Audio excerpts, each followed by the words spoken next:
भगवान श्री कृष्ण ने कहा है, दुख हमें डराता है, उदासी हमें खलती है, हम इनसे बचना चाहते हैं।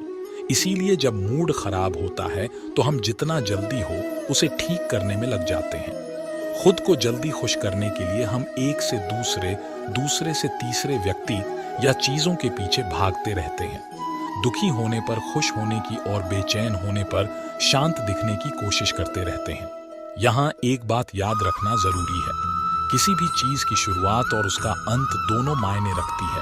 कोई भी दुहक हो या किसी भी तरह की तकलीफ हो, वो तब तक बनी रहती है जब तक हम उसे पूरी तरह से अलविदा नहीं करते। किसी भी दुख से जल्दी से उबरने की और सब कुछ ठीक करने की जल्दबाजी से कुछ हाथ नहीं आता। मन में छुपी भावनाएं लंबे समय तक हमें परेशान करते रहती हैं। इसलिए तकलीफ को स्वीकार करना, उसका सामना करना जरूरी होता है। एक बात से जुड़ी कई बातें होती हैं, उनमें कई आशंकाएं और संभावनाएं छिपी होती हैं। लेकिन उदासी के पलों में हमें केवल डर दिखाई देता है। हम अपने डर पर ज्यादा भरोसा करने लगते हैं। कई बार हमारा डर हमें भविष्य में होने वाले खतरों से बचाता भी है, पर कई डर बेमतलब के होते हैं। हम बेवजह एक बात से दूसरी बात को जोड़ते चले जाते हैं। मनोविज्ञानी कहते हैं, डर भी एक फीलिंग है, एक रासायनिक प्रतिक्रिया है। मन में छुपा रहने वाला हर डर सही साबित नहीं होता। कोई थॉट अगर आपको ज्यादा परेशान कर रहा है तो उससे ध्यान हटाने की कोशिश करें। किसी दूसरी चीज के बारे में सोचने की कोशिश करें। अपने वेल विशर्स से बात करें। उस समस्या से जुड़े अनुभवी लोगों से बात करें। डर हमेशा हमारे मन में रहता है। हो सकता है कुछ बुरा हो भी जाए, पर होगा ही, ये जरूरी नहीं है।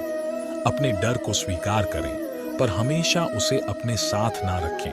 कुछ लोगों की आदत होती है कि कोई प्रॉब्लम आने पर वो किसी से भी उसके बारे में बातचीत करना पसंद नहीं करते। पर एक सच ये भी है कि कभी कभी अपनी परेशानी किसी दूसरे को बता देने भर से ही मन हल्का हो जाता है, और हो सकता है कि बातों ही बातों में उसका सॉल्यूशन भी निकल आए। जब हम इस चिंता में पड़ जाते हैं कि हमारी तकलीफ के बारे में सुनकर बाकी लोग क्या सोचेंगे, कहीं मजाक तो नहीं उड़ाएंगे, या फिर हमारा और ज्यादा नुकसान तो नहीं हो जाएगा, इस तरह परेशानी कम होने की बजाय और ज्यादा बढ़ने लगती है।